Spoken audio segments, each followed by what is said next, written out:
Hello po and good afternoon. Matagal po tayong nawala and we're happy to come back ngayon with another episode po of Ask Dr. Ana. So tanungan na po, since matagal tayong nawala, I'm sure lots of things happen po sa inyong pamilya or baka marami po kayong nabalitaan sa social media or maybe sa newspapers. So we are here po to help you answer medical questions or to better understand po yung ating pong health, lalo na po ngayong panahon ng COVID.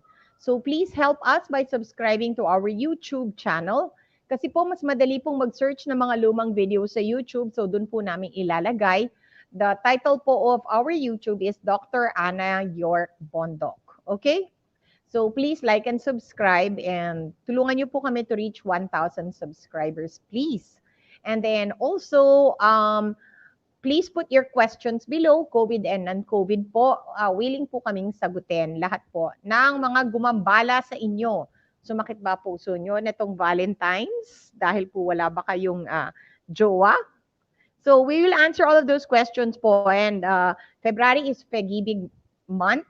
So we are also going to answer po a lot of cardiac questions and bring that up. So sa inyo pong lahat, belated happy Valentine's Day. Ako po ay nawala because I was selling flowers po. We do own a flower business which I inherited po sa nanay ko. So naghanap buhay po muna kami. But we are back to greet everyone. Belated happy Valentine's Day. And to ask you, kumusta po ang inyong puso? And hindi lang po puso, pero kumusta po ang ating kalusugan? So let's start na po and bumati ho muna tayo. And I think there are also a few questions that I already saw. So bumati po tayo and then first question. Also, you are very welcome po to put questions. So, hello and good day din po. To Carleri po ba ito, Miss Kat? Yes po, from Mr. Carl Larry Bautista. Hi, Carleri. How are you? And belated happy Valentine's Day. From Mr. Jericho Roque Mendoza II. Hi, Doktora with the Heart. Hi, Sir Jericho. Kumusta ang inyong araw ng mga puso? From Miss Erna Lorca Exmundo. Hello po, Doc. Good afternoon po. Hi, Erna. Good afternoon din. From Maria Gina Bahilio Gundao Tanza. Hello, Dr. Ana. Hi, Maria Gina. How are you? And happy Valentine's Day yesterday po. From Mr. Mondo Santos. Hello, Dr. Ana York Bondok. Hi, Sir Mondo. How are you? Good afternoon po. From Mr. Jeffrey Kimbao. Hello po, watching from Poblacion, Santo Tomas, from LNB Cap Joel V. Lyson. Wow, kumusta po dyan sa Poblacion Santo Tomas? Thank you. Tatlo ata kayong nanunood. Thank you. So, a question from a viewer po. Doktora, I'm worried about vaccines. Parang minadali. Well, this is a really good question kasi po, and it is a very valid question. So, I think it has something to do with the timeline po of vaccines, ano? And the COVID vaccines and the regular vaccine. So puntahan po natin, I think this is the question of time and how many people were actually tested. So, ganito po yun. A normal vaccine, and aminin ko na po because I also researched po the history of vaccines. In fact, we have po an episode called The First Vaccine, which is against smallpox. And matagal ho talaga. In fact, the regular, sabihin na po natin, the regular timing po for vaccines is between 3 to 6 years. So, these COVID vaccines po came out talaga within 1 year period of time. So, many people are asking, is that too fast? And did they bypass po the normal timeline po for vaccines? Kasi may ano po yan eh, merong phase 1, phase 2, ganun po, ano? And I could say po na it became faster than normal because of the urgency po of our situation. Kasi hindi naman po normal ang ating panahon. As we all know, there is a pandemic. So nagkaroon po ng global race to build the vaccines po, no? And to develop the vaccines. But what I would have to say po is because rin po of the of the pandemic, talaga pong tiningnan pong mabuti yung paggawa nitong vaccines na to. Kasi isa pong pagkakamali talaga and we could derail po public confidence in our vaccines. And they are still being extensively tested all over the world. And totoo din po naman yung sinasabi nyo na sometimes the side effects will come out not immediately but later. So, dito po talaga nagkakaroon po ng advantages ang mga Pilipino. And why would I say that? Marami hong nagtatanong sa atin. Kasi ito, dalawang issue to eh. Okay? First, yung minadali yung bakuna. So, it's true that the side effects will come out later. And then, the second issue po is that I frequently hear for this is, Doktora, ba't ang bagal naman ng Pilipinas sa bakuna? So, parang dalawang opposite, no? Opposite yung isa, batang bilis ng bakuna, bakit naman ang bagal ng Pilipinas? So, what I would say is, this statement po can work in our favor. Ano yung meaning nun? Okay? So, marami hong nagsasabi, ba't ang bagal ng Pilipinas? Sinabi ko, well, yung kabagalan natin might actually be good. And they said, Doktora, bakit siya good? Sabi ko, well, the US, the UK, and other developed countries, nauna na po sila sa pagbabakuna. And they have used a number of brands, yung iba Pfizer, yung isa Oxford, yung iba Moderna. So, iba't iba po yung experiences nila. And the Philippines po could learn from the good points and the bad points po na lalabas po during this mass vaccination po in other countries. So if you'd ask me, yes, the vaccines were developed faster than the normal route, but I think po, dumaan naman po talaga sa masusing pag-aaral. And actually, usually, when we develop a vaccine, one company lang po talaga yon working. But now, it's like the world is cooperating with each other. So talagang the best scientists po, pinag-aaralan po talaga. Like each government that is vaccinating is getting information din po. So parang minadali. Pero marami naman hong nagtutulungan. And then, because we are late, because we are a third world country, yung mga good points and bad points po sa ibang lugar, nakikita natin. So kung meron ho talagang problema sa bakuna, lalabas po yun sa ibang bansa before the Philippines. So we could either go for that vaccine or not go for that vaccine depending on the side effects and on paano po siya the ease of administration, paano po yung kailangan ba frozen o hindi, makikita po natin lahat yon. Parang nagde-dry run ho ang ibang bansa para sa atin. So, it could be a good thing na delayed po ang Pilipinas because kung meron pong mga problema, makikita na po natin sa ibang lugar before we have this experience. Okay? So, I always tell people, don't worry. Yung ibang mga first of all, nagtulungan ng buong mundo. And number two, the other first world countries, they will have the experience first and we can see what's going to happen to them. So, if you ask me, magpapabakuna ba ako? My answer would be yes. Depends what is the brand. Hindi po ako mapili sa brand as long as it underwent po and has good data and good studies. Okay? So, bumati po tayo ulit. From, I think this is Jenna. Hello po, Dr. Ana York Bondok. Hi, Ma'am Jana. Hello. From Mr. John Kabukay, Happy Valentine's Day po, Doktora. John, kumusta ang iyong araw ng mga puso? I hope you and your family spent it together. Okay. From Miss Eden Abinal Ignacio, hi Ma'am Ana, good afternoon po. Hi Ma'am Eden and magandang hapon po rin. From Miss Imelda Ibe, Maya Agat Panapon po, Doktora. Hi Ma'am Imelda, Maya Pagat Panapon din po. Good afternoon. From Miss Estelita Valle, Happy Valentine's Day po. Hi Ma'am Estelita, thank you so much. Kayo rin po. From Mr. Christian Pagkanlungan, hi Doc, how safe the COVID-19 vaccine? Do you recommend it to children? Sir Christian, very nice question po talaga yan, ano? And right now po, most of the data, ganito right now, children are not being vaccinated and they're trying to get more data in children because when we did po the initial vaccine trials, most of them were for the adults talaga. Kasi we don't normally talaga use kids sa mga vaccine trials unless talagang for kids, ano? Mahirap talaga. So, most of the data po talaga is in adults. And meron pa ngang issue na some of the older adults were not enrolled. But I think we are beginning to see na okay naman yung mga older adults kasi sila po.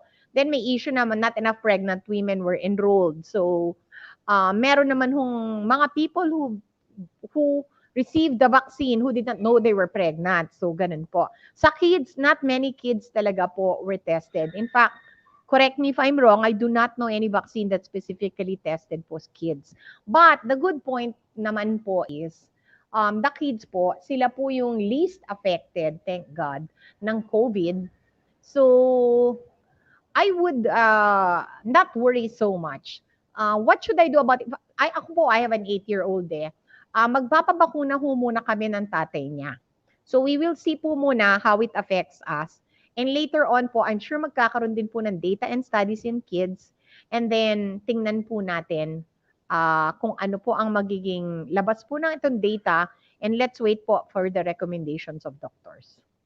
So right now, if you have a family, kami po, we have a family, I think one of the first po doon will be the elderlies. So ako po, I'm okay to have my elderly relatives recommended to be vaccinated and me and my husband po. Yung kids ko po, hintayin na lang po natin yung sasabihin po ng doktor upon further data. Okay? Okay, from Miss Marilu Salise. Hello po, Dr. Ana. Happy Valentine's from Quebiawan, San Fernando, Pampanga. Hi, Ma'am Marilu. Thank you very much from City of San Fernando. Yeah. Okay, from another viewer po, question. Doktora, how can we go safely to ER ngayong COVID?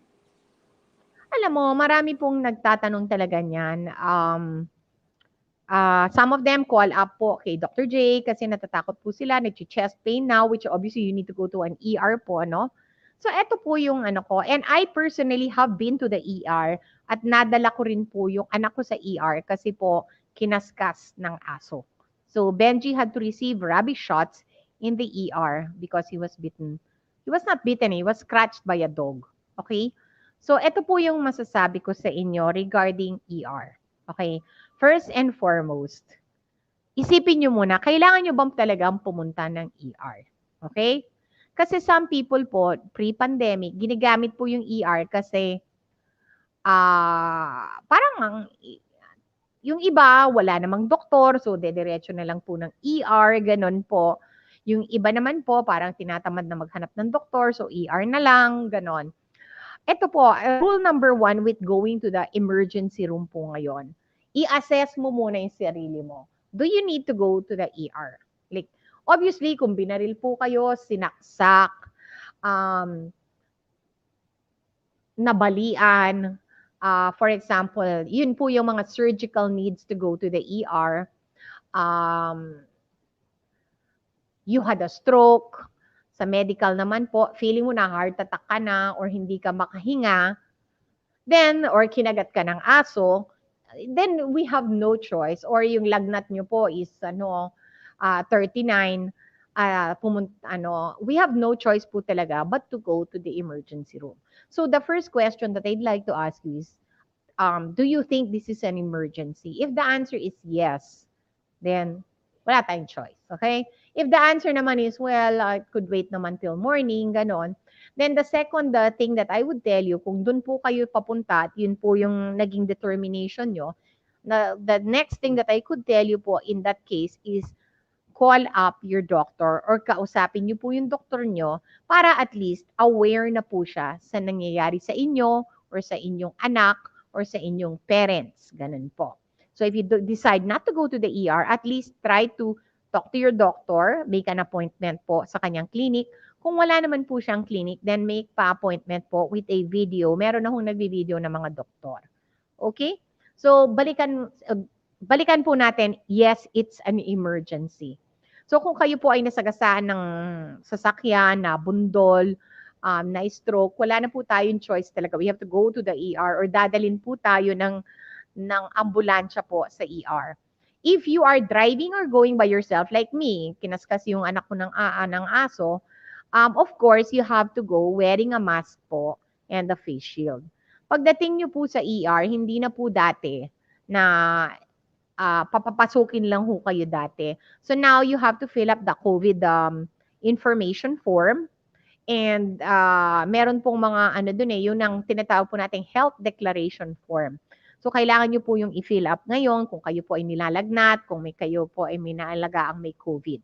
So pupunta, ano na naman yun, kakanan at kakaliwa yun. What is why did I say right and left?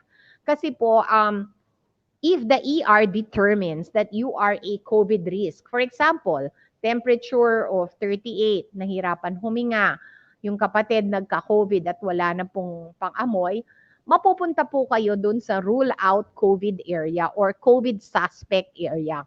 So that for those people, you need to have a swab. Okay? So, and then you will go to a special place in the ER po made for those na talagang strongly or suspecting COVID. Kung halimbawa kami, kinagat ng aso or ano po, you're going to an area na less risk and you could receive treatment po. Or halimbawa, nahulog sa ano po and broke their leg, less risk po kayo, you're going into you could receive treatment without a swab. Okay? But definitely po ngayon, sa ER, if you need to be admitted, if you need to undergo an OR, if you need to have further workups na talagang iba na like sa OR, ganun po, then you will need to have a swab. Also, if you have fever. Okay?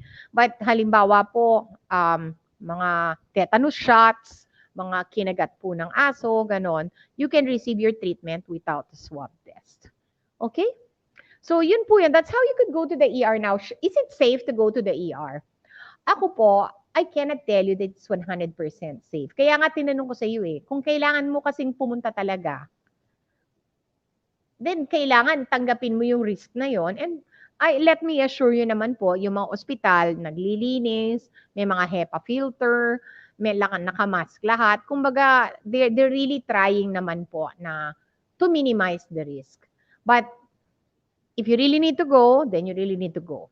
Pero if you don't need to go, huwag nyo nang i-expose yung sarili nyo sa COVID and just call up. Kasi merong COVID dun sa ospital na yun, imposibleng wala. Okay? Unless you're in an island or in Batanes or something, ano. Pero kung talagang hindi kailangan, then wag na po talaga. Okay? So, yun po yun. That's what I could say. The ER is not COVID-free. The hospital, though, is trying its best to keep it clean and to minimize infection, but the risk is not zero. Pero, kung mamamatay naman ho kayo without going to the ER, dahil hindi na ho kayo makahinga or you're having a heart attack or something, then you need to go. Okay? From Miss Erna Lorca Exmundo, nakasubscribe na po ako sa yung YouTube channel. Thank you, Ma'am. Why should you subscribe to my YouTube channel? Kasi po, we have more than 300 videos. Pakamatay po talagang i-search yun sa Facebook. Ako man, hindi ko makita na talaga yung iba. So we are going to fix po our YouTube so that the searching will occur there. And so that the topics that you missed, or for example po, may nangyari po sa inyo na, ay, naalala nyo, I need to know about diabetes na diagnose ako, madali lang pong mag-search sa YouTube. It's much easier than Facebook. Okay? From another viewer, question po. Should we start school na po? Malungkot na po ang anak ko ng sobra. Alam mo, this is a debate that's going on worldwide. And talagang, thank you for this question. Ako man po, I'm the mom of an 8-year-old. And si Kat has brothers and sisters who are not going to school. So, kailangan talaga, may ano ito This is the risk of having or getting COVID from the school sa mga kids. And as I just mentioned, wala pa rin mass vaccination program for children. Though children are a lesser risk, meron din pong nagkaka-COVID na mga bata. At yung mga batang yon ay umuwi po sa kanilang bahay kasi most of the kids get minor COVID lang. Pero nakakahawa rin po sila and they might become the source of infection in their homes to their lolo and their lola. So, pero at saka alam naman natin ng mga Pilipino talaga, we're really praying to our kids. I mean, bahala na kung mamatay tayo, wag lang yung mga bata, 'di ba? I mean, aminin niyo na. So, on the other hand, we have to balance two issues din naman. Number one is, the education of the kids is so important. Children are our future. And every year po na hindi sila na-educate, and even though we're doing the online, hindi pa rin ho it cannot completely take over actual school, talaga bang nasa-sacrifice din yung education ng mga bata natin. Number two, nagkakaroon din na rin po ng mga mental health issues. How do I know this? Kasi po pinost ko po na may mga tao o may mga bata po, and I don't know po, i-comment nyo kung ito yung apo nyo, yung pamangkin nyo, yung anak nyo, or what, or kayo yon. Meron pong mga bata, and I don't mean kids, even teenagers po, na hindi na po lumalabas ng bahay because they are so comfortable with their online world. Hindi po normal yon, and that is not good. Yung socialization po that will help a child develop into the mature adult that he needs to be, with knowledge po on how to get along with each other. Yung pakikibagay po, pakikisama, pakikipagsalamuha po sa iba, you're not going to learn that po online. You're only gonna learn that yung give and take po ng mga friendships. You're gonna learn that only in school. So, iyon po yun. Children are not being socialized. So, mayroong mga hindi na lumalabas. Number two po, meron na pong mga mental health talaga. There are depressed children. There are anxious children. Hindi lang po talaga natin, sometimes we don't recognize it But, meron hong na-anxiety ng mga bata. Imagine naman nakulong kayo. Not all the children have brothers and sisters. Not all the children have mga kamag-anak or kapitbahays that they can play with. And number three po, kung minsan, hindi na ho nagiging maganda. Like, nagkakaroon na po ng mga child abuse, sexual abuse po, dahil wala na pong, kasi before, pag na-abuse ho yung mga children, yung mga teachers po are one of those who will notice that immediately. Kasi pag pumasok po yung bata, may pasa-pasa, or hindi ho makasalita, iba na ho yung iniimbestiga po ito ng teacher. Kung kailangan po, they will call in the DSWD. Ngayon, the children are hidden. We don't know kung inaabuso na po sila. Not all parents are loving. And then the parents are also po under extreme stress. Baka po nawalan ng trabaho si daddy, pinauwi na from abroad. Si mommy naman po, na work from home, very stressed. Nagkakaroon na rin po ng mga family tensions leading po to child abuse.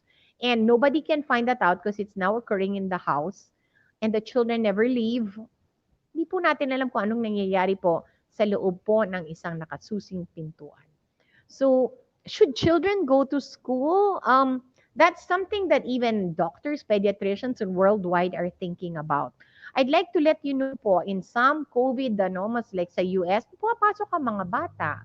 So, it has to do with our culture. I posed this question po to my classmates from the UP College of Medicine and also po to some of my friends who are doctors na talaga po eksperto po on infectious disease. Ang advice po nila was pilot po school in low prevalence areas. Like for example, halimbawa po isla kayo wala naman hong COVID doon in 2 months. Tapos ini-screen naman ho yung pupunta sa isla, mag-start na po siguro ako. That's what I would say. And what I was saying po also is it's not a one size fits all solution sa DepEd. Kasi po iba ang magiging treatment sa Metro Manila. Iba po ang magiging treatment sa mga far off provinces na mababa po yung prevalence ng ating pong COVID cases. But yes, I'm also very concerned about, kasi patapos na ho yung school year, it's almost 1 year. What's gonna happen po in June? Hindi ko alam. And how are we going to assess? Ito pa. How are we going to assess if our online learning was successful? Nag-e-exam ba? I mean, like, nationally, how do we know? Ano bang natutunan ng mga grade 3, ng mga grade 4? Did they learn what they are supposed to know in that year? So, maganda hong mga tanong yan. And are we assessing po the effectivity of our online learning? As a parent po, I'd like to know that. So, yun po yun. It's hard to balance. Ako po, I would suggest we start sa mga low areas po. If my child was in a low area, would I send him to a public school? Yes. My answer would be yes, I would. So, yun lang po. Okay, a greeting from Miss Win Chinkin. Hello, Doctora. Hi, Win. From Miss Mila Fenis. Hi po, Doctora. Happy Hearts Day po. God bless your family po. Wow, kayo rin ho. A Happy Hearts Day and God bless your family too, ma'am.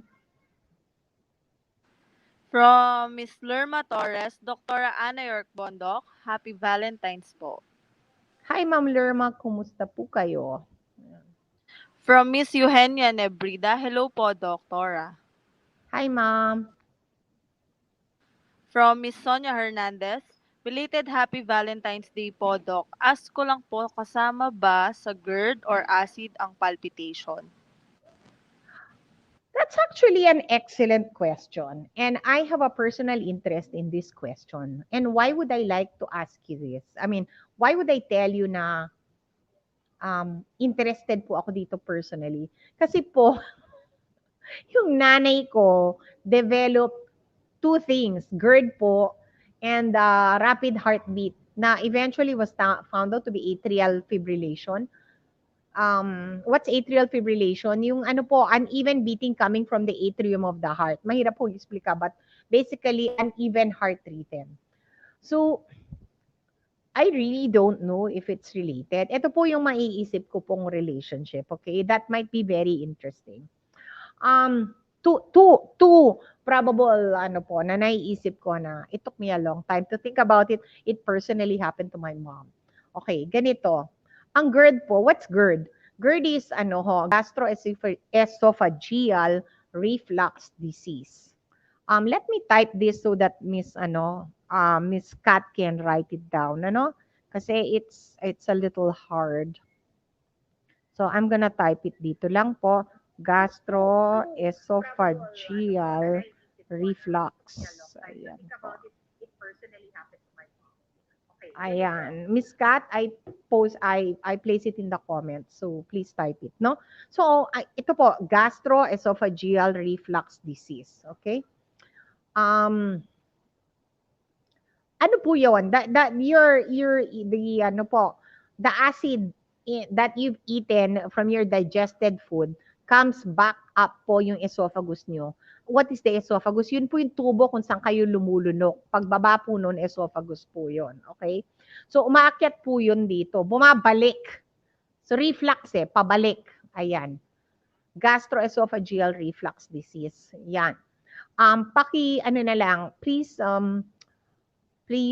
capitalize esophageal, E, reflux, R, and disease, D. Kaya nakukita natin GERD, okay? So, bumabalik. Reflux means, what is reflux? Reflux is from the bottom going back, pabalik. So, the gastroesophageal contents go back up the esophagus from your stomach. And usually, stomach acid po yun. And it's very unpleasant. It tastes really bad. And parang it causes a burning sensation po, usually in the esophagus and in the chest area. Ito pong hinahawakan ko.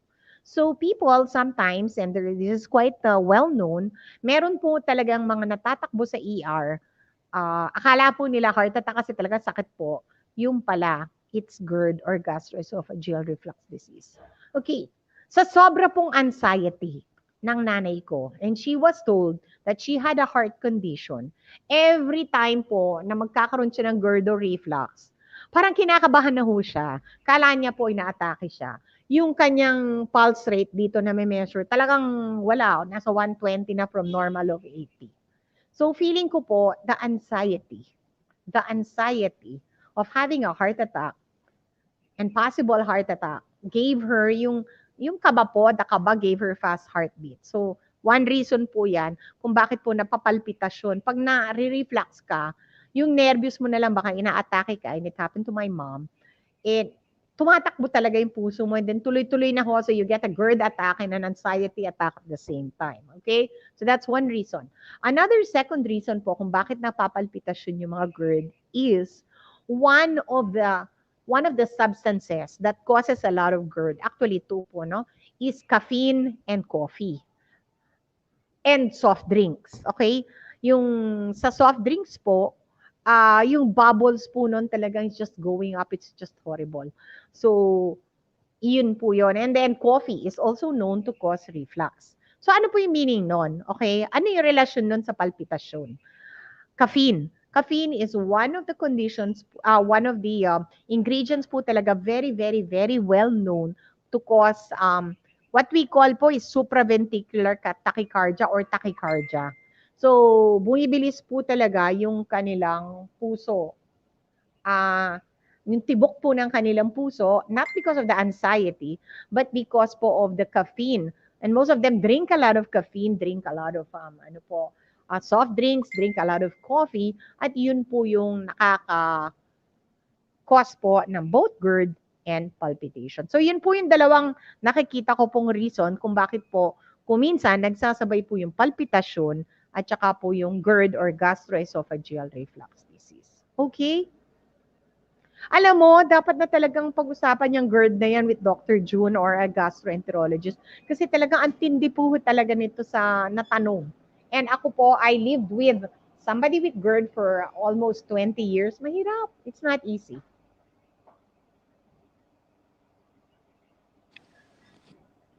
From Mr. Jomi Bahamundi. Good afternoon po, Doktora. God bless po. Jomi, how are you? And God bless you po. From Miss Juliet Kinahon Kunan. A blessed Monday po, Doktora Ana. Hi, Juliet. How are you? From Miss Reg po. Good afternoon, Doktora, Kat, and Rain. Hi, Miss Reg. How are you? From Miss Eugenia Nebrida. Hello po, Doktora. Happy Hearts Month po. Wow, happy Hearts Month din, ma'am. From Miss Imelda Dueñas Singh. Kumusta po? From Imelda Dueñas Singh. Cute naman. Hi, Ma'am Imelda. Yeah. From Miss Josephine Laruscain. Happy Valentine's Day po sa inyo. Hi, Ma'am Josephine. Kumusta po kayo? From Miss Zari Cruz Larin. Magandang hapon po. Ang copper mask po ba ay hindi po ba dapat gamitin? Okay, maganda kong tanong yan. Kasi si Doctor, kung may butas po yung copper mask, hindi po talaga dapat gamitin. Okay? Because dun sa butas na yon, dun po lumalabas yung iba pong yung iba pong kasi lahat po ng hininga natin should be filtered. Ngayon, if it's coming out through a hole in the copper mask, then it was not filtered. So if you're using a copper mask, I would actually, at may butas po na napapansin nyo na mas malaki, then definitely, dapat po, you should use a surgical mask with a copper mask on top of it. Kasi parang kung Ma'am Zari, parang minarket po yung copper mask na yon na parang meron daw antibacterial properties si copper.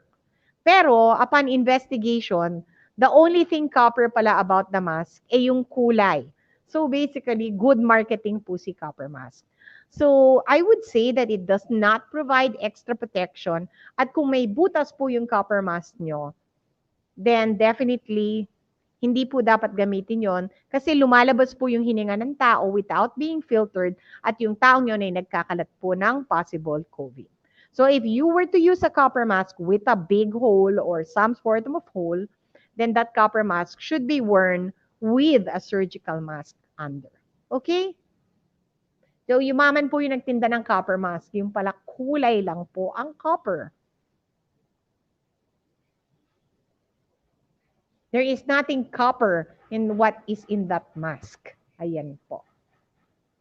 Okay, from Miss Eugenia Nebrida. Hello po, Doktora. Idol po kita from Malolos. Happy Hearts Month po. Galing mo pong magpaliwanag. Thanks, Mommy Eugenia. Thank you so much. Lodi ko rin kayo. um, let me put it this way. Bakit ako, bakit, why do I do this? Okay? Matagal po akong doktor. I came from the UP College of Medicine. And talaga pong matagal din po yung career ko. I studied abroad. Guys, mga barkada na anak ko. Sorry. They're 8. Keep quiet. Okay? Napansin ko po, no, I am a highly trained specialist. Sometimes I notice that we just keep talking and talking and that we do not realize we know what we know. We are experts, but we fail to be able to communicate this po to our patients. And walang use po yung knowledge pag hindi po nagkakaintindihan ang doktor at ang pasyente. Okay? And then, number 2 thing that the reason that I also like to do this and why I like to explain, ako po, I'm a politician. Tagal ko pong naging congressman and my husband is a mayor. So nakatira po talaga ako sa probinsya and I do spend a lot of time talking to barangay healthcare workers and just regular people. And dahil alam po nila akong doktor, so a lot of them really ask questions. Nagugulat din po ako na talagang akala ko bilang doktor, automatic na naalam to ng tao. Hindi. And I would like to tell you this, I'm not blaming barangay healthcare workers or people who live in a barangay. No. Kasi I even have lawyers asking me, Doktora, yung nanay ko po has breast cancer, then pumunta na po sa baga. Does that mean that my mom has lung cancer? I was like, oh my God, abogado ka, hindi mo alam. But they don't know because it was not taught to them. Tayo as doctors kasi, and as nurses, healthcare professional, parang ano ba, dapat alam mo yan. Pero yung regular na tao, hindi po nila talaga alam. And hindi po alam ng doktor na hindi alam ng tao. So I'm trying to make a bridge or a gap po between these two people, the doctors who really know so much and the people who want to know but many reasons po they can't tell the doctor. Nakakahiya, nagmamadali, na-shock dahil nasabihan na may cancer, feeling nila po dapat abogado sila, accountant sila, bakit hindi nila alam yon, nahihiya po silang sabihin. But, so there is really a great, guys, keep quiet. So there is literally po a big gap between doctors and regular people. And I hope to be able to bridge that gap po. And that's the reason why I do this. Can you imagine, meron pa akong nagtanong sa akin, Doktora, pareho ba yung heart attack and stroke? Nakapag-aral to naloka na naman ako. But talagang people don't know People do not know.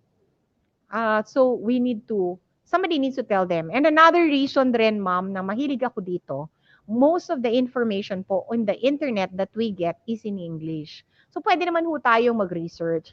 Kaso mga Pilipino tayo. And my manager asked me, Doktora, what is the meaning of symptomatic and asymptomatic? Naloka na naman ho ako doon. I was like, you don't know? But then I realized they don't know. So the meaning po of symptomatic, yung may simptomas. Asymptomatic, yung walang simptomas. Okay? So I'm going to type this for Miss Reina to for Miss Kat po to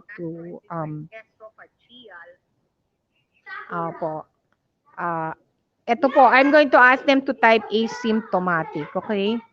So, paki-type niyo lang po. I sent it to our moderator to type. So, talagang yung mga basic na po. Tapos ngayon po nagka-pandemic pa. So, yung mga tao nagtatagisan ng mga medical terms without really knowing po what it means. Ang tanong ko, ayan, asymptomatic. Ang meaning po nito, walang simptomas. Yan ho yung mga COVID na walang simptomas. But people ask me, Doktora, what's the meaning of asymptomatic? So ngayon ho, panahon pa ng COVID, ang daming mga medical terms, kailangan alam natin. Like, ang tanong ko sa inyo, alam nyo ba yung antigen at saka ano yung antibody? Yan po ang basis for the testing, and that is also the basis for the vaccinations. But people don't know these basic concepts po because they're not doctors. So, siguro next week, antigen na tayo at antibody. So, ma'am, thank you for wanting to listen. I hope po that there are people po na wanting to know more about medicine, pero po in an easily understandable yet scientific way. Okay? Okay, from Mr. Jared Franco. Doktora, belated Happy Valentine's Day po. Jared, kumusta ka and happy Valentine's to you too. From Miza, Doktora, I'm back. Nagkaroon ng internet problem. Naku, Reyna, happy Valentine's Day. And Happy don't worry. Valentine's also po. Problema yan ng Pilipinas, okay? You are not alone. Nakapang Valentine's ka pa, Dok, at I like the lipstick, ah. It's red cherry red, diba? Yan ang aba. Ang tanong ko sa inyo, to everyone, please put what your husband gave you for Valentine's Day. Ayun na nga. Magandang katanungan yan, Doktor. Ikaw muna. What Oh did no! Dr. Poor gave Dr. you? J, ato lang I would like to say this. This is the first time in like 16 years na hindi ako nakatanggap ng bulaklak. Oh my God, but you're the one selling the flowers. Ano ba? No, but Dr. J always gives me. Baka naman meron pa pag-uwi ko. But Hintayin natin. definitely, ito naman yung husband ko, Reyna, which I would like to, naman, kasi we have a business po that is selling Valentine's Day flowers. So, ang ginawa niya po, naghanap po siya ng extra driver at binayaran niya from Wednesday to Sunday to help my business. So, sabi niya, a driver is coming to your house, ako na magbabayad niyan and don't worry about it. Okay naman, di ba, Reyna? Kaya lang, hindi pa rin sa flowers. And then, second issue pa, after the Valentine's, he said, okay guys, we're eating out. So lumabas, well, we didn't really eat out. We just piled Benji into the car, went to a Middle Eastern restaurant. Yung favorite ni Dr. J and Benji is Berus. So, nag-order kami takeout at kinain I namin love Berus. Oxbrain, Doktora. Persian. Ay, kinain yun yung asawa ko kahapon. Ikaw, do you eat oxbrain? Nakita ko to sa oxbrain. Diyos ko, hindi. Masarap. Lasang balut. Di ba you're also selling balut? Oh, ayan. Super masarap. Maberus ka rin pala. Actually, it's located in Pasig, yung Metro Walk branch. Sa Metro Walk. Open na pa rin na pala din sila. Oo, yes. But sad to let you know, Reyna, na yung dalawang restaurant sa tabi ng Berus, hindi na raw bumukas. So, basically, the economy is suffering. Malungkot. Alright. So, please put what you got for Valentine's. And kung wala po kayong jowa, put your name, no jowa, and maybe someone will see it while reading. Alright. So, ito na ang isa pang nagbabalik, si Mizari Cruz Larin. Marami nga po ang nag-aalinlangan sa pagpapabakuna laban sa COVID.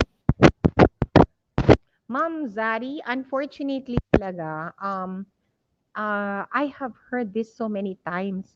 And not only from, baka akala nyo po, walang pinag-aralan yan, ganoon, that person is living in like not so smart, ganon, did not finish college, ganon po. No, I've heard these questions from lawyers, business persons, even fellow doctors po. So, ito pong vaccine worry, worldwide na po yan, no? Ngayon, sa Pilipinas, nadagdagan pa ng history ng Dengvax siya. So, marami na hong alinlangan throughout the entire world and mas maalinlangan pa po sa Pilipinas because of our sad history of Dengvax siya. So, unfortunately also, I would have to say, no, our government has been late dito sa information campaign po ng bakuna. Ikaw ba, Reyna, have you been reached by any information regarding vaccines from the government? Kulang pa talaga eh. Dito kasi, Doc, I live in Pasig. I'm near in your Mandaluyong house. Very, kasi, I am not making buhat bangko for for Mayor Vico. But Mayor Vico has been very, very proactive on everything. even in the information dissemination of the bakuna. Just like Dr. J, kasi ako avid fan ako ni Dr. J, lagi ako nanonood ng mga live niya kahit hindi ako Kapampangan, may mga naiintindihan ako kahit paano. Same siya ni Dr. J, lagi siyang nag-FB live.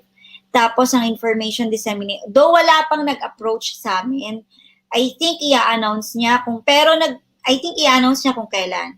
However, meron na siyang binigay na guidelines kung sinong mauuna. Apparently, we are the last on the list.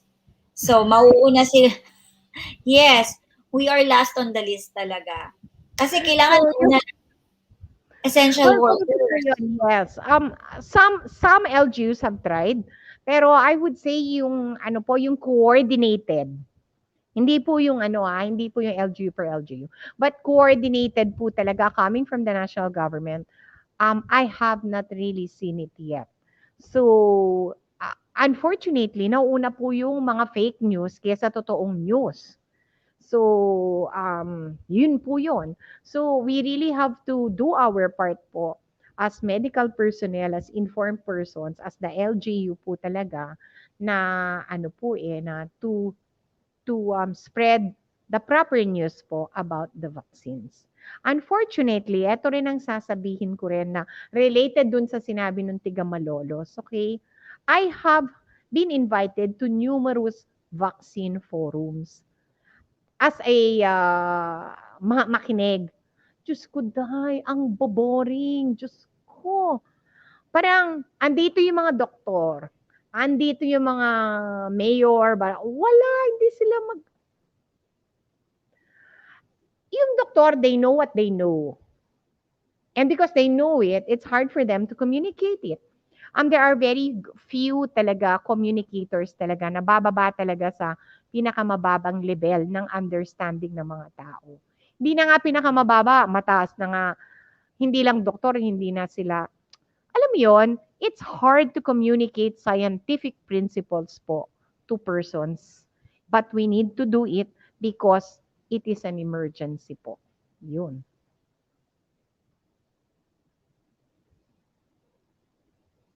From Miss Reg Frejas, good day, Dr. Rain and Kat. Happy Hearts Month.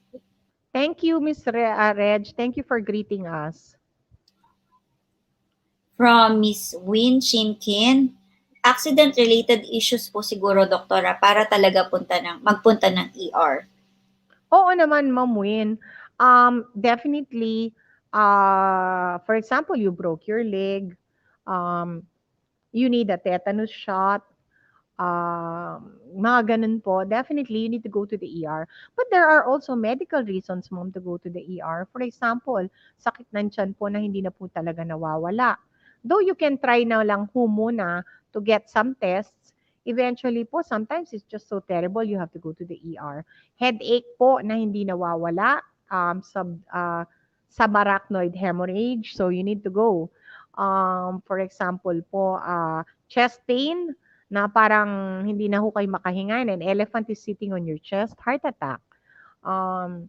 Hirap pong huminga. Aside from COVID, community-acquired pneumonia po na grabe.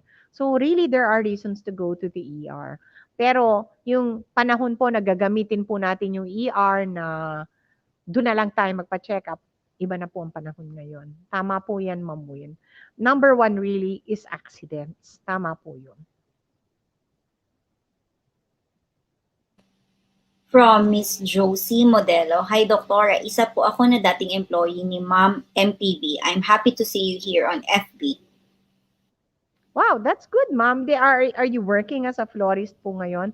My mom had a long career in Gonzalo Puyat and Sons and then established her own business po as a florist. Yun po yung tinatakbo ko ngayon. I hope you are safe. This is during our Sheridan time way back 1993 to 1997. Wow. Ma'am, sana nagano po kayo ng I hope that you remain in the floral business po. Ang dami po talagang mga na-train po ng nanay ko who put up their own shops or were able to go to the Middle East po to earn money as florists.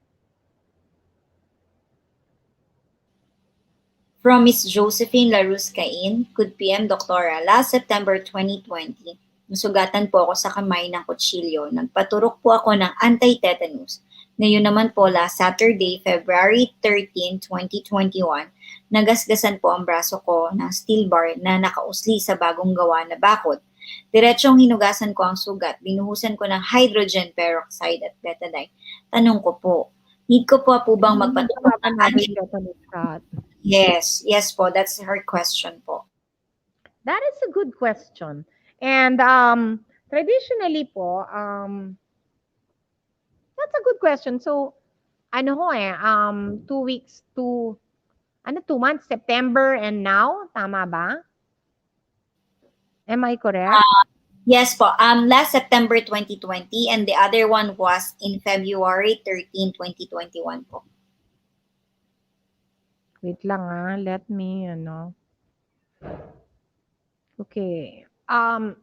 Kasi there are two components po to a tetanus shot. The antibodies and the tetanus shot itself.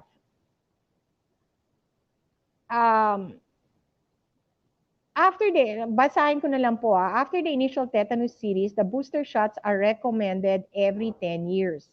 So, nung September 2020, you got a booster shot. Okay? So, it's, ang ano kasi talaga sa mga tao is, if you don't remember when you got a booster shot, they'll just give you a booster shot. But you just got your booster shot po in September. So, should you go again?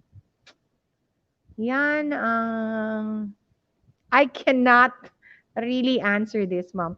Definitely, you don't need a booster shot. But the question is whether you need po the antibodies. Kasi there are two kinds of immunization po. Hindi ko po talaga masagot, ma'am. I would suggest, I will get back to you po. I-research ko lang po yan from the ER. Kasi definitely, you don't need a booster shot. Ang hindi ko lang po alam is if you need the antibodies. Kasi po, yung anak ko, and the reason I'd like to bring this up to you is, yung anak ko po, I told you, di ba, went to the ER for a dog scratch. 3 years ago, he got the full treatment po for a long dog scratch on his face. So, in-inform ko po yung doctor regarding the shots po nung anak ko. Sabi niya, he needs to get only abbreviated or shortened rabies shots. So may po yan, there is a protocol for that, but I am not an ER doctor, so I cannot give you po the proper protocol. I have to research it. My best advice, if you got a tetanus booster shot, pero nahulog po kayo sa maruming, like a firecracker wound, it is best to go to the ER and have it assessed. And then sila po, there's an ER protocol. They will advise you po if you need to get any more shots. Yun po yung ginawa po namin kay Benji. Pero it's different po from tetanus, yung kanya po rabies. Honestly, I don't know. I'm gonna find out. Okay? Ito pa.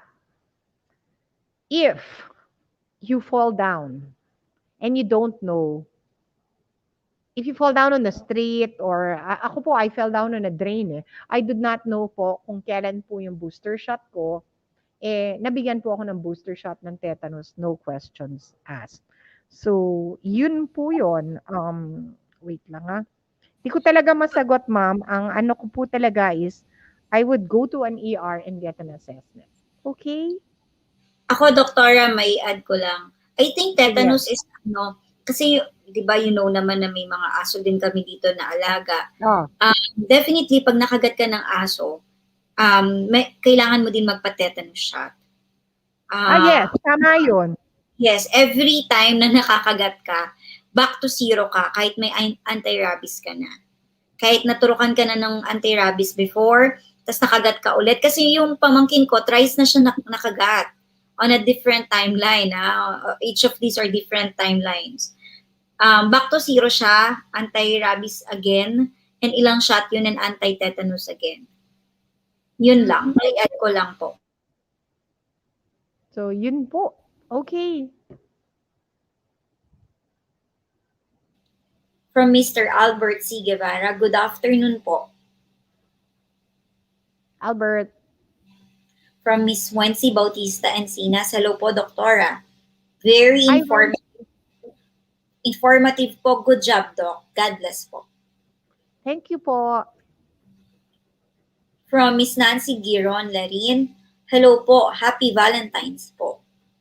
Hi, Nancy. From Miss Mercedita Pareha. Happy Hearts Day po, Doktora. Hi, Ma'am Mercedita. How are you?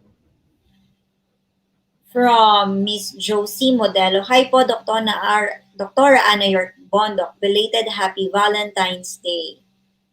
Hi, Ma'am. Eto, From parang may question si Sir Henry. Go, Sir Henry. From Mr. Henry Olequino. Good PM po, Doktora Ana. Last February 3, nag-Avastin injectable po yung daughter-in-law. Diabetic retinopathy po. Naupo doon sila sa St. Luke's kasi nag-bleeding po yung sa part ng mata niya. Yun na nga po kung saan yung sakit ng mata niya. Now, according to her po, second injections will be done to stop bleeding dahil malabo na daw po yung right eye niya. Now, laser daw po ngayon para mawala ang panlabo ng right eye niya. Ang sabi daw po ng ophthalmologist ng doktor niya, ay may immune disorder daw po siya. Kakachat lang po namin now. So, parang kinukwento niya po yung nangyari sa kanyang daughter-in-law. Tama po ba? So, she has both an immune disorder and diabetes. Tama ba? What is immune disorder, sir? Oo. Yung diabetic retinopathy po, nag-Avastin injectable daw siya. Okay. Now, No, I nagkaroon ng got that. Oo. Yeah. My question is, first of all, I have a discussion on diabetic retinopathy. Yes, we do use injections and lasers. So if you want a second opinion po, Dr. Nico is there. I think I place his clinics po. Magaling po. He's a retina specialist. Okay naman din po ang St. Luke's. Wala naman pong problema. I'm just a little curious kung ano po yung immune disorder po ng nung daughter-in-law niyo po. Related po siya sa mata or totally different or what? I don't know. Pero definitely po, yung ginagawa po, that is definitely the treatment po for diabetic retinopathy. Number 2 po, the only way talaga to slow down or try to avoid diabetic retinopathy po is to normalize your sugar or to monitor po talaga yung inyong diet and medication para po yung sugar ninyo po and blood pressure will remain on a normal level. Kung hindi pa talaga magawa yun, talagang tutuloy-tuloy po talaga yung diabetic retinopathy nyo. Sir, meron ho tayong talk, kaya nga dapat YouTube tayo eh. We have a talk on diabetic retinopathy. Very informative po talaga. Unfortunately, I cannot comment 100% po sa inyong test because like ma'am, I cannot comment because I'm not an ER doctor. General knowledge lang po. And for sir, I cannot comment 100% kasi hindi naman po ako ophthalmologist. But as an internist, what I can tell you po is that you really need po, si daughter-in-law po will need to control po talaga yung kanyang diet, yung kanyang medications. Kailangan po frequent ang testing niya para malaman natin na control ng kanya pong blood sugar and blood pressure to preserve her eyesight. Okay? From Miss Doris Esguera Punanan. Hello po, Doktora. Hi, Ma'am Doris. How are you? Good afternoon po. From Mr. Dodi TV. Hi, good afternoon. Kumusta na yung tatlong pamangkin ko and 2 barkada ni Benji? From Miss Cindy Avinas Cantillo. Hi, Dr. Ana. Good to hear more learnings again. I agree, sana magkaroon na ng face-to-face soon. Iba talaga ang nasa school ang mga bata. I agree, ma'am. Pero talagang we need to balance. Ang hirap ng balancing, between, kasi feeling ko, if even one child gets sick ng COVID sa Pilipinas, matitigil ang buong DepEd. Kasi talaga sensitibo Pilipinas dyan eh. From Miss,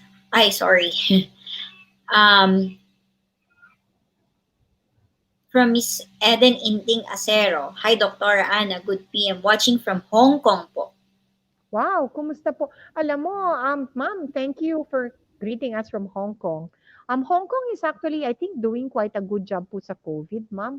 Paki-update na lang kami if you know anything about it. But what I heard, guys, complaining about the quarantine.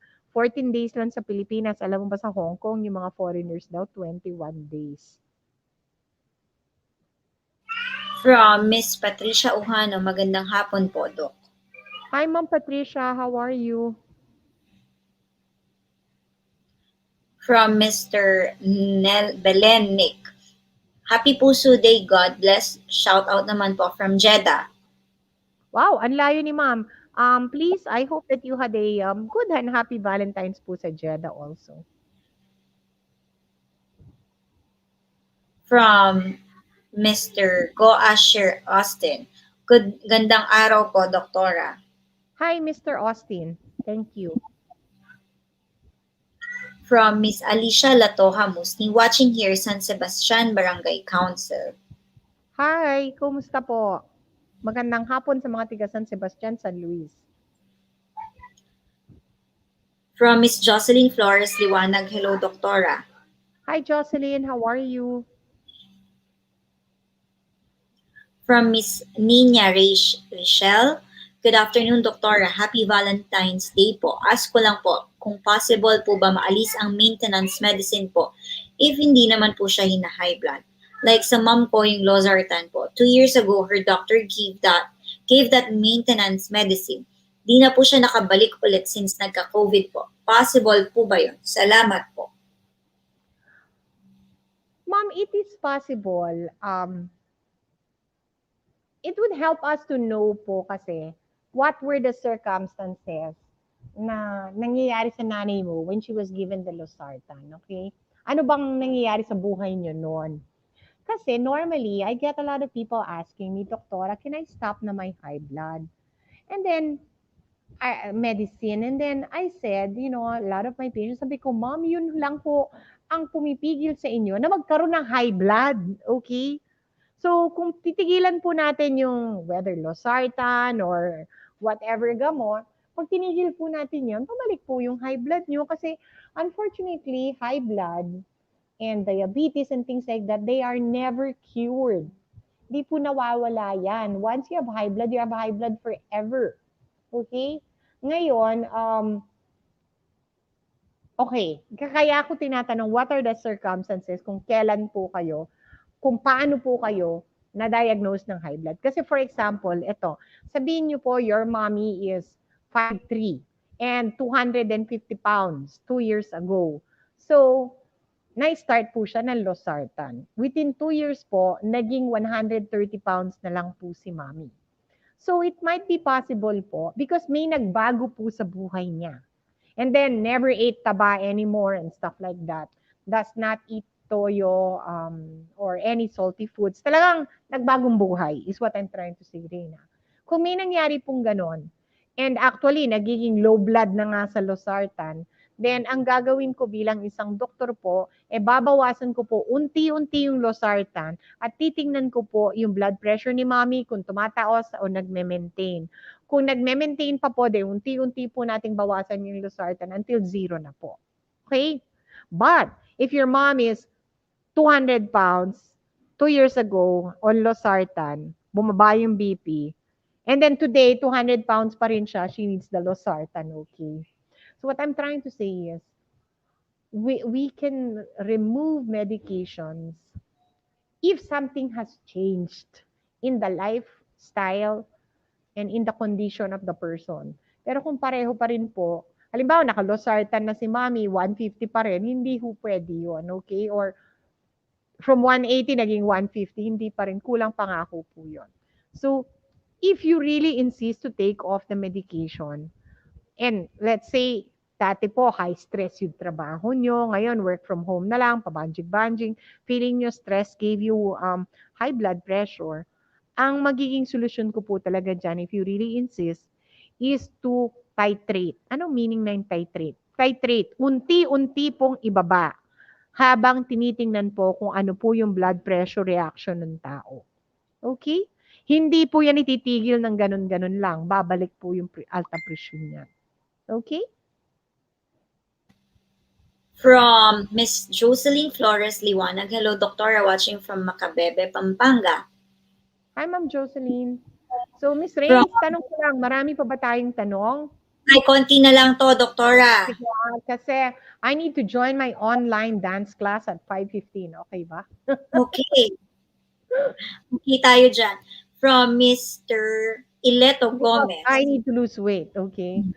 Hi po, Doktora. Ask ko lang po, paano po kaya mahihikayat ang isang individual na magpa-vaccine? Would you recommend po ba, Doktora, na magpa-vaccine? Salamat po. First of all po, this is a difficult question. Lalo na po yung mga sobrang takot, no? First of all, I give them the proper facts. Yun. I give them the proper facts that vaccines save lives, that many deadly diseases have been helped or eliminated or reduced by vaccines. That includes smallpox, yung tetanus nga po na pinag-uusapan natin, rabies, measles dati. So many people died of measles. Yung atin pong various vaccines, yung diphtheria, MMR, measles, mumps, rubella, yun po yun. No? I try to give them the history. And then, I would tell them po na, yun nga, as I explained before, ang dami po talaga eksperto watching these vaccines talaga ngayon. So, any problem po talaga, the world's best minds are here thinking and developing these vaccines. Kumbaga, this is a time in the world po talaga nagtutulungan ng mga tao. And again, thirdly, as I mentioned before, the fact po na late ang Pilipinas is bad, but good. Kasi makikita po natin yung resulta po ng ibang bansa. So we can learn from that. Would I recommend getting a vaccine? Yes, I would. And I would actually, somebody asked me to be the first. It would be okay as long as the vaccine, kahit anong brand, as long as may tamang information po, data na nandun po, and studies. Okay? Yes, Doctor. I think we have one last from Miss Pinky Gutierrez. Doc Good PM. Anxiety cause of acid reflux. May time na ang dami-dami kong naiisa, feeling ko may sakit na ako, pero matagal na po ako may acid reflux. May gamot po ba? Ma'am, ganito po, no? So there's a trial po of proton pump inhibitors. Pero you cannot be on these drugs forever. Yung mga Nexium, ganun po, no? But kung talaga pong it's really getting worse, it's not getting better, then you need to have an endoscopy po para silipin po. Kasi baka kung there's a form po of ulcers that can be causing stomach upset din po and epigastric pain, which can be cured by antibiotics. Ito po ang tinatawag po nating H. pylori infection. So, kung hindi po talaga gumagaling, it's getting worse, nag-eliminate na rin po kayo ng mga gamot, ganon, then you probably, ng mga citrus, caffeine, kumbaga nagawa nyo na ho lahat ng non-pharmaceutical interventions, it might be a good idea to get an endoscopy. Ayun po. But again, anxiety ho talaga. And ito rin nasasabihin ko sa inyo, meron po kaming pasyente na every time na lang po, once a month, nandun sa loob ng ER, kasi daw anxious, na heart attack, ganun. And yung pala, either GERD or anxiety, so, parating pinauuwi. Tawag ng tawag sa amin, okay? This is such a sad story, Rain, and I feel really bad about this kasi kasama din ako dun sa nagpa-uwi dito from time to time kasi talagang wala naman pong heart attack, okay? Pero there was one time na pumunta siya sa ER, then na ECG. Ito, nangyayari sa Amerika to Parang hindi napansin po sa ECG na may signs of early heart attack. So, inadmit lang ho yung tao. Then, the usual, binigyan ho ng mga pampakalma, ganun. Yung pala, iba na yung sakit niya rin, na she was actually having a heart attack. And so, she died. So, what I could say po, no, if you do have GERD, and don't dismiss all chest pain as GERD is what I mean. Kung talaga kung kakaiba, wag po kayo mahiyang pumunta sa ER kung sa tingin niyo po talaga kakaiba na. That's what I meant. And kami po, kasi nalaman po namin nag-pass away na po yung pasyente namin parating pupunta sa ER kasi hinanap po namin. So, kwento po nung senior ko na, yun nga, the ER missed the heart attack. So, I don't wanna panic anyone with GERD, 99.9% GERD po talaga yun. Pero, I'd also like to say, if you don't feel good, please go to the ER. Yun po yun. I'm sorry to tell this You, story for panic people, Reina, but it's a true story. yeah, we understand, Doktora. That's all that we have for today, Doktora. Makakaabot ka sa iyong dance class. Yay! So to everyone, plans for the moving forward, sorry talaga na natigil lang po na talaga ng business. Plans moving forward, siguro let's have a vaccine series. Continue po natin yung yung ating medical dictionary. I think we're in letter F. Parang natapos ata natin yung EKG. I don't know if we did letter Yes. F. Yes, Oo. letter F na po tayo. Oo. And then after that po, magko-collab po tayo with different medical societies po to bring you, kasi, there's a limit talaga, even though I'm an internist, and it is the widest, the widest in terms of, kung ano yung kino-cover na knowledge talaga ng internist, matindi. I mean, top to bottom yan, ng matanda. Pero again, I don't know everything. So, it would be good for us to collab po with other doctors. Actually, I still have an OB-GYN that I need to follow up to join us. And then Doc Tina is willing to join us again for other pediatric topics. Ang galing ni Doc Tina, no? Ikaw, Rains, remember si Yeah, Doc Tina? aside from the two, yes, of course, I love her. I love her, Doktora. Ang galing niya. Sobra. Kasi ako talaga mahina ako sa bata eh. So, talagang huwag niyo akong tanungin. Yung sarili ko ng pediatrician, siya yung boss sa akin eh. Hindi talaga ako nakikialam. So, sa inyo po lang, you can ask. There are certain things naman, we do not know everything. There are certain things and aspects that we are strong in. And there are certain aspects na talagang we need to learn and doctors don't know everything. What I could tell you naman, Reina, is because of my doing this, ang dami ko tuloy nalaman na hindi ko alam dati. So sa inyo po lahat, a very good afternoon and belated Happy Valentine's Day. Thank you, Miss Reina. Thank you, Miss Kat. Sure po.